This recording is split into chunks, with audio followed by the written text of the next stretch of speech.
4 years earlier, we had witnessed a potential greatest ever European Championship team when Spain won their second title. They only went and improved upon that by becoming one of the world's best when they claimed the Jules Rimet trophy in South Africa.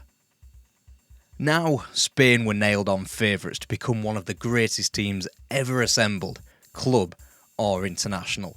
Just who could feasibly stop them? Portugal were a one-man band under Cristiano Ronaldo, but one hell of a band. Germany had the beginnings of an all-conquering team. Italy could be dangerous, Netherlands too, but the latter for your health. This is Euro 2012 and its greatest ever team. It's 2012. UEFA was still hamstrung by the fact that the list of European nations was only finite, even shorter to handle a 16-team competition. So, from Austria and Switzerland we moved east for the first time since 1976 and to Poland and Ukraine, ahead of opposition by Italy. Whilst Italy's bid book had been tarnished by Calciopoli, Poland were working through their own misgivings on the match-fixing front.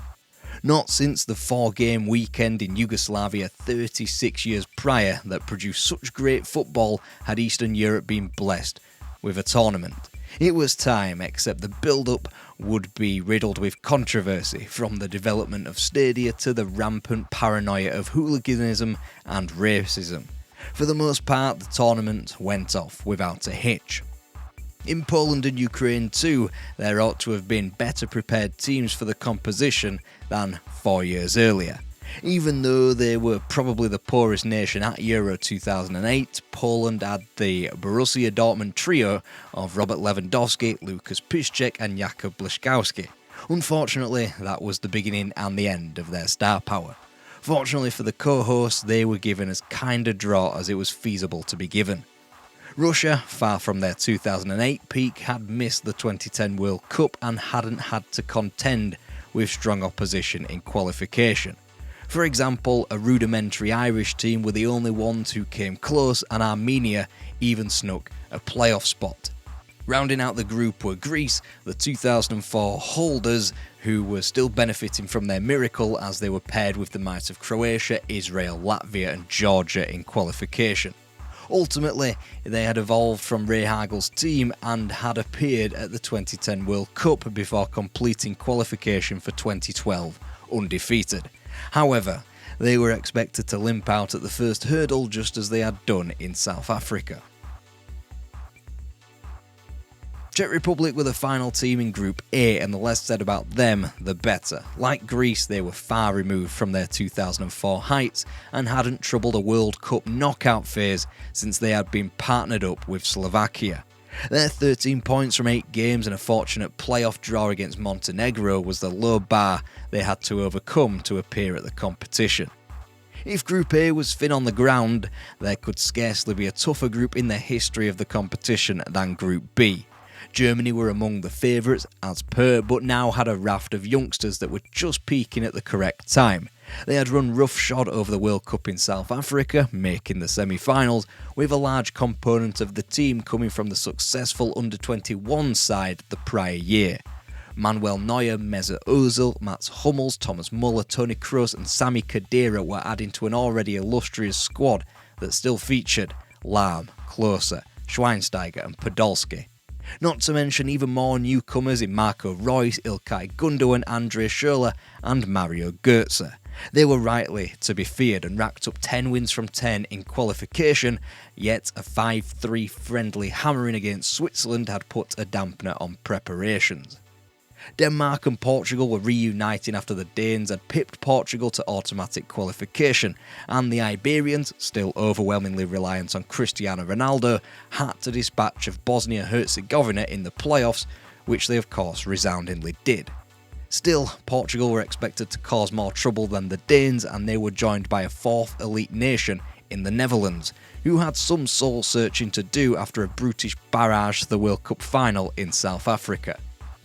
Their key names were in their pomp, from Robin van Persie to Wesley Sneijder and Arjen Robben. If anybody could trouble Germany, it was said, then it would be the Dutch. They would have had a 100% record too had it not been for a lax end to qualification when they eased off the pedal in Stockholm. Group C wasn't bad either, and featured the reigning European and World Champions Spain, Italy, Croatia, as well as Ireland. If the Irish weren't win or lose hit the booze upon their debut in 1988, they certainly were at their second attempt at the competition some 24 years on. Defensively brilliant, but with not a lot going forward, Ireland snuck into the playoffs on the basis of clean sheets away from home in Russia, Armenia, Macedonia and Andorra, while scoring just 15 in 10 games. Estonia proved little opposition in the playoffs. The Wolves they would be fed to, however, first came from Croatia, who still contained all of your favourites and had even added to them via Mario Mandzukic and Ivan Perisic. They had something to prove after shockingly missing the 2010 World Cup and therefore thrashed Turkey in the playoffs to qualify. Italy and Spain comparatively coasted to the championships as Spain recorded a 100% campaign and Italy dropped just 4 points themselves. Both had slightly evolved. Spain, it could be said, were for the worst, as they had to make do without the injured David Villa and the out-of-form Fernando Torres. Combating this wasn't a forward of a similar ilk, but a strikerless system that would bore the continent to tears in its perfection. Meanwhile, the Azzurri had finally moved on from their World Cup winners, even if they did rely on the teat of Marcello Lippi for what was a disastrous defence of their Jules Rimet trophy in 2010.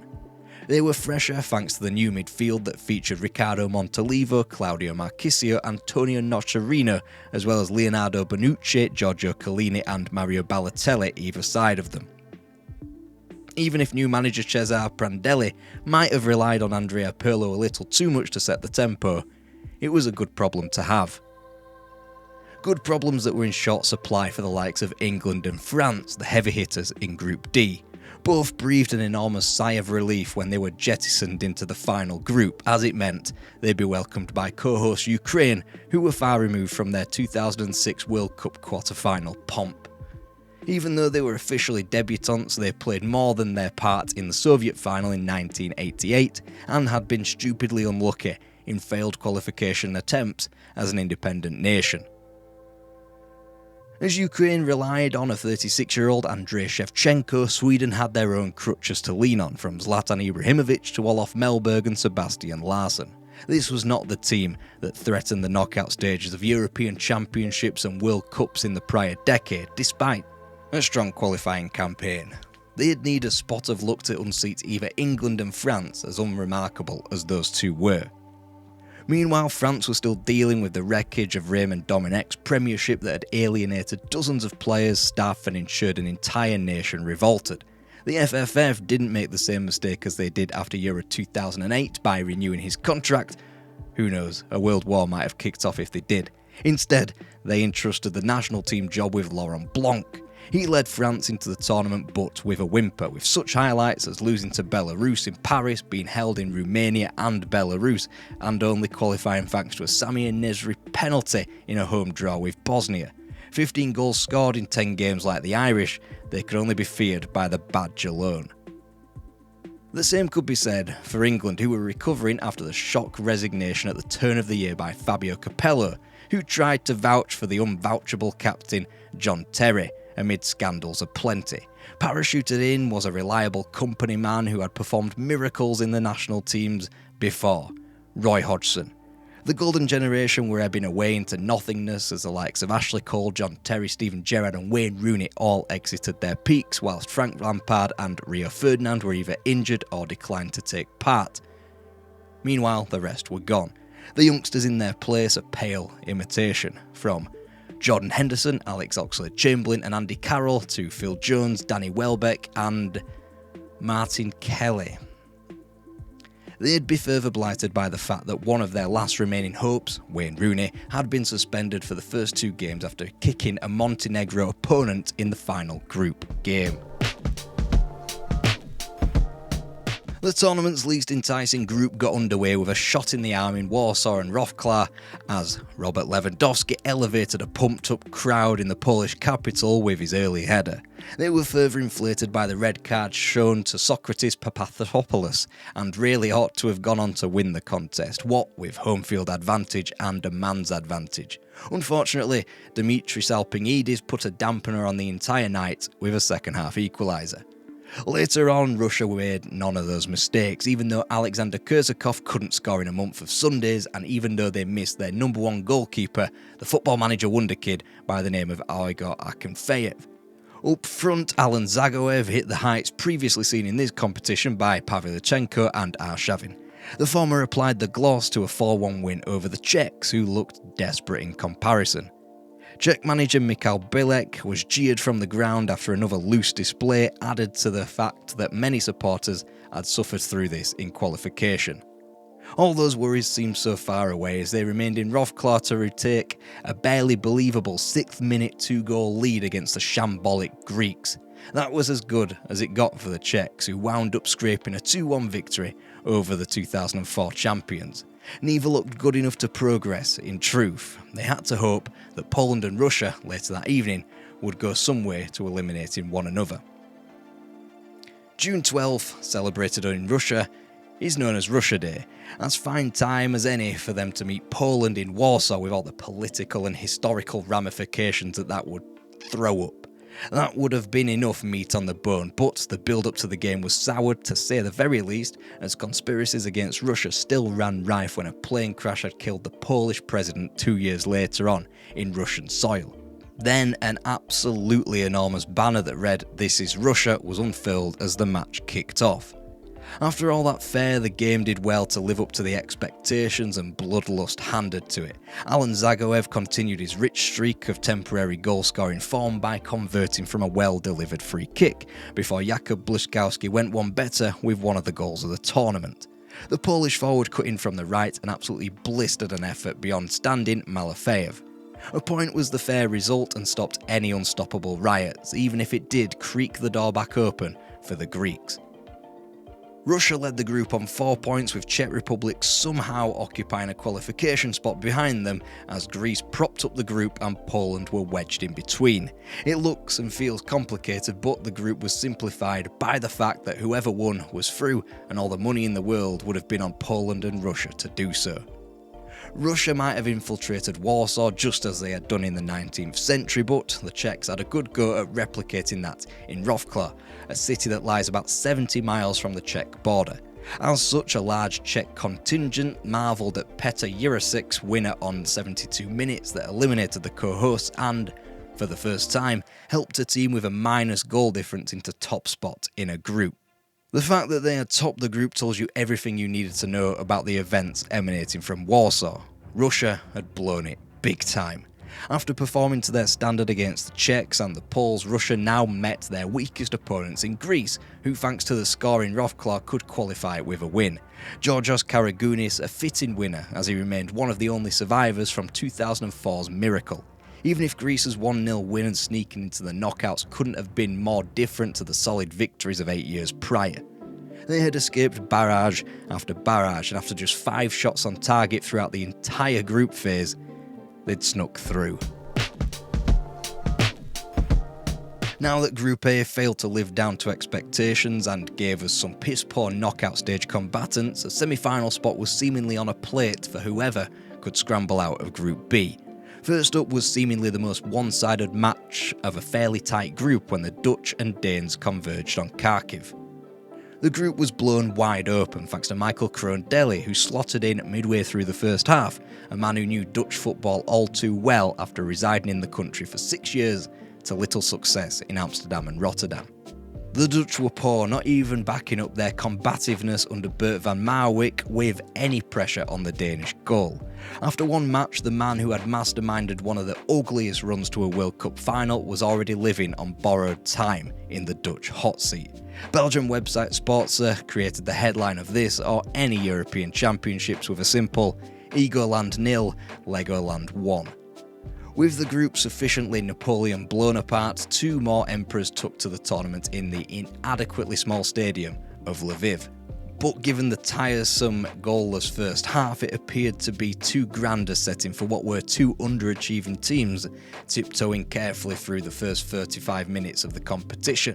Germany produced little, Portugal even less, before Mario Gomez split the sides with a goal before he was quickly hooked by Jogi Löw. In his absence, Germany almost threw away the 3 points that would have commanded the group when Portugal spurned numerous chances. They were much better upon their returning to Lviv 4 days later when Pepe tried his hand at scoring in the Euros yet again, opening Portugal's account for the second straight championships, whilst Helder Postiga, yes, Helder Postiga was still knocking about and somehow still starting for the Seleção, found Portugal second.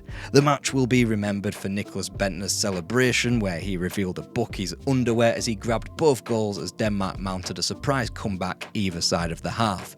The incident would remain a benchmark for UEFA's lax punishments for well over a decade after the forward received €80,000 worth of fines when entire teams and countries were punished less for wholesale blatant acts of racism.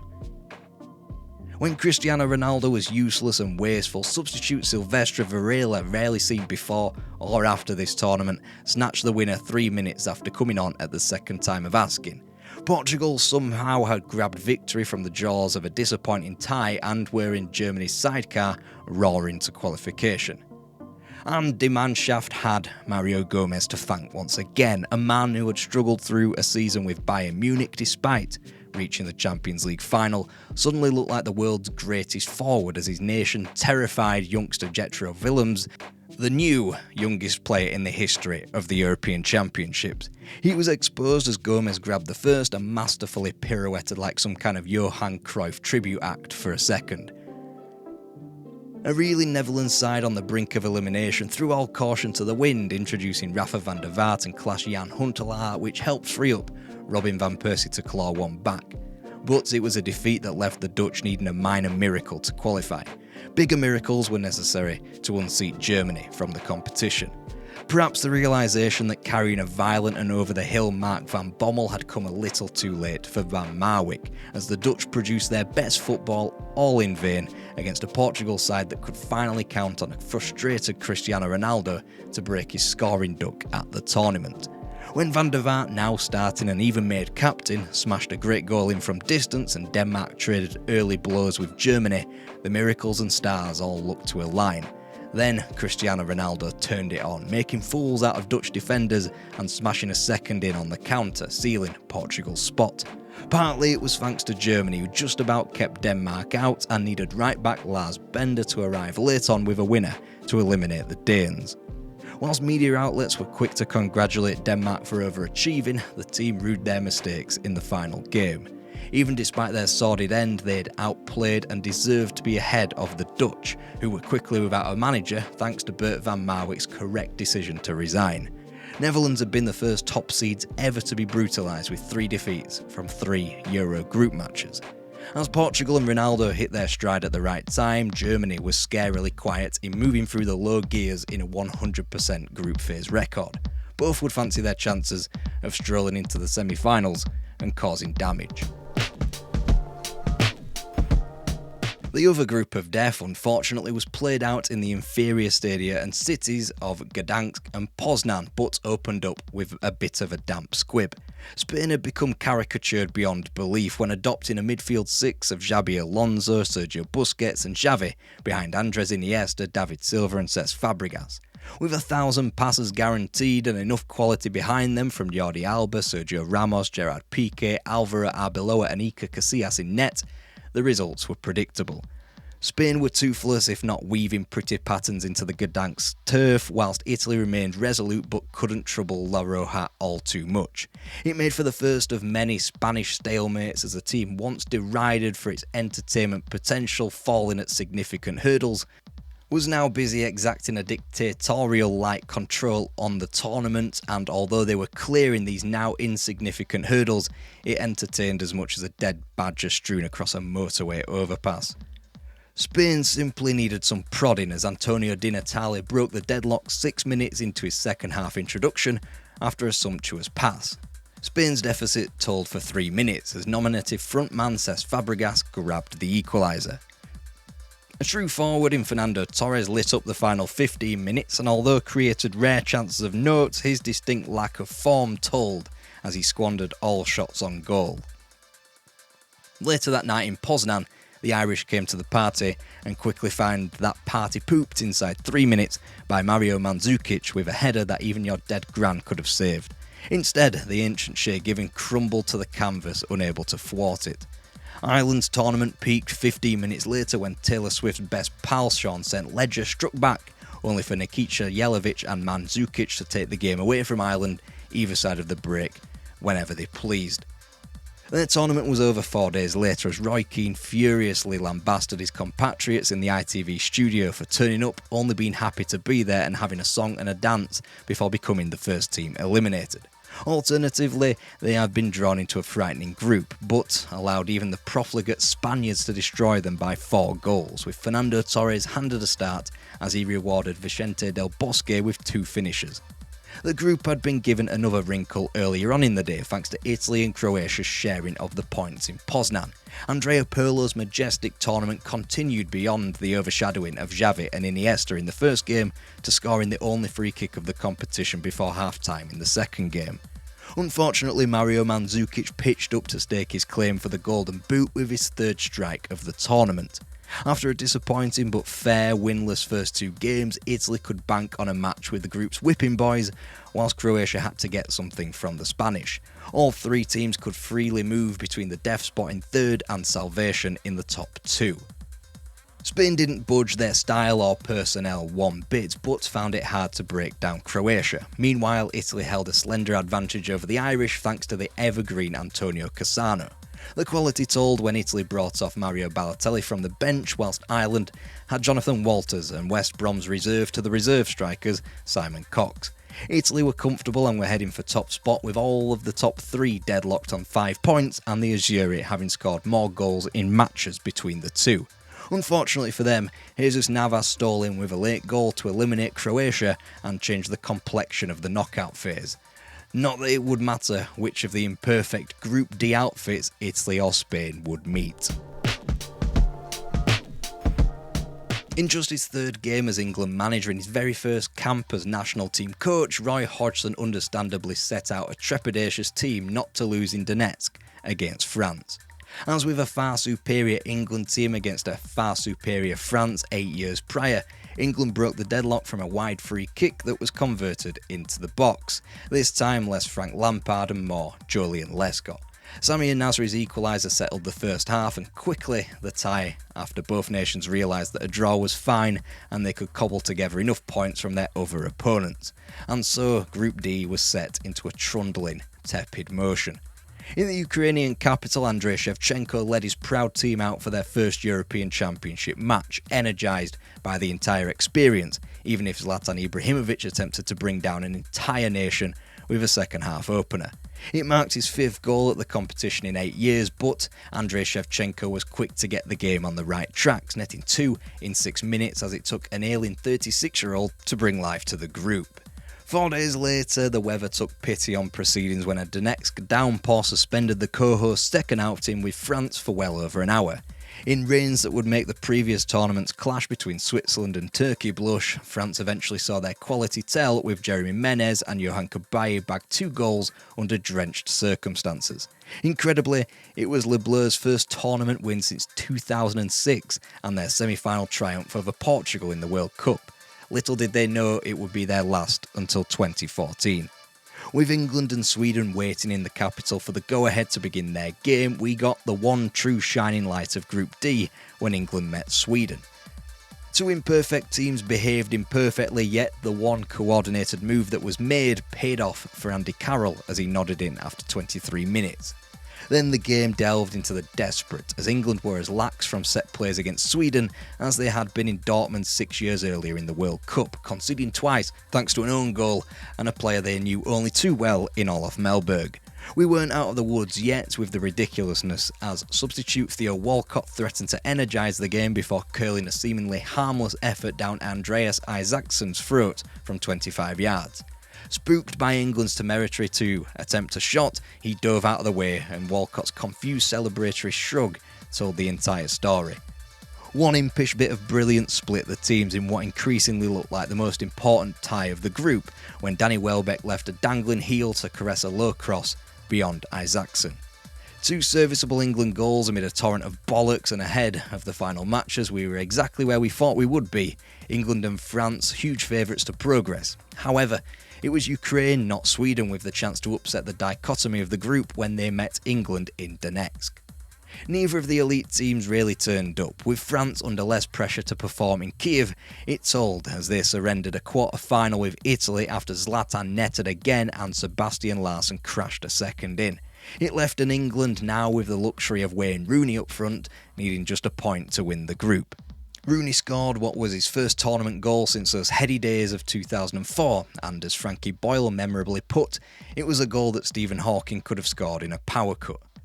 That was the long and short of Rooney at Euro 2012, and whilst he would score in 2 more tournaments, an entire career had passed him by without making a significant impact for his national team when it mattered outside of that opening flourish in Portugal.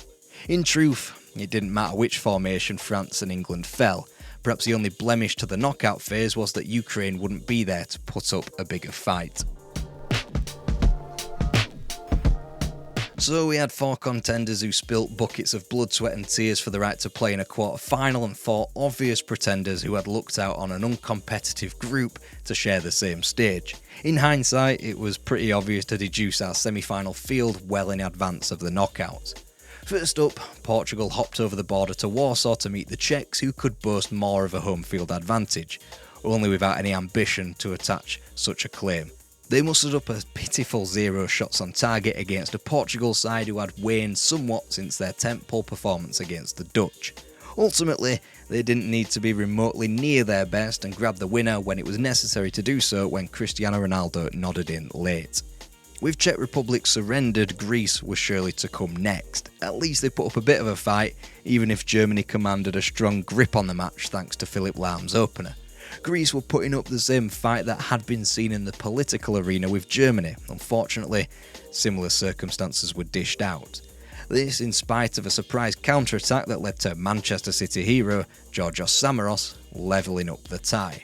All it did was bait Germany into revealing their true colours when Sami Khedira, Miroslav Klose and a thunderous Marco Reus swept aside their opponents with 3 goals in 13 minutes, killing the tie stone dead.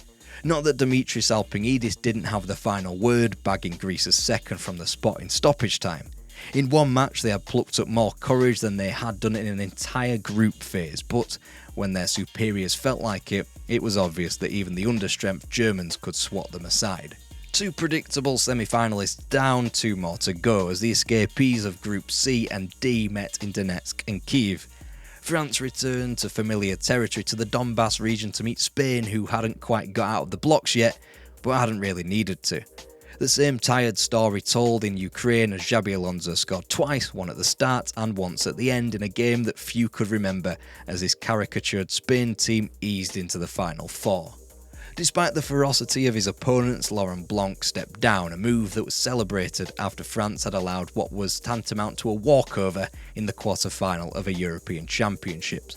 Brighter days would be ahead for Le Bleu through Didier Deschamps, but it would be a long old journey. Finally, England met Italy in Kiev, and somehow the game was allowed 2 hours before it expired into a penalty shootout and generated still the most predictable of results.